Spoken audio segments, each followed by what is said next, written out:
அனைவருக்கும் வினோத் பரமயோகியின் பணிவான வணக்கங்கள். பரமயோகி லக்ஷ்மணன் என்பவருக்கு மரக்கான தான் அந்த வலை நம்ம கொடுத்துருக்கோம். 6 பேட்ச் கொண்டது, 5 கிலோ எடை கொண்டது. அதாவது 3 பேட்ச் ரஃப்லேயும் 2 பேட்ச் நைஸ்லேயும் போட்டிருப்போம்.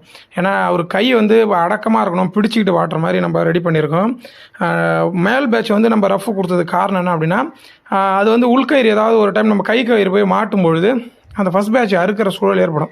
ஸோ அதனால் அந்த ஃபஸ்ட் பேட்ச் மட்டும் நம்ம ரஃப்பை போட்டுட்டு மீதி 2 பேட்ச் வந்து நம்ம நைஸ் போட்டு அதுக்கப்புறம் நம்ம வந்து ரஃப் போட்டிருக்கோம்.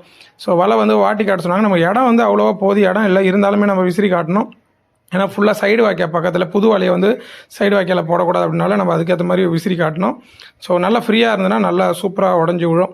ஸோ ஐயாவும் ரொம்ப அழகாக இருக்குது அப்படின்னு சொன்னாங்க. பதிவு உங்களுக்கு பிடிச்சிருந்தாலுமே கமெண்ட் பண்ணுங்கள். வாழ்க யோகம், யோகம் வரட்டும். அடுத்த பதிவில் கண்டிப்பாக சந்திக்கிறேன். நன்றி. வலை வந்து கையில் பிடிக்கிறதுக்கு வசதியாக இருக்கும்.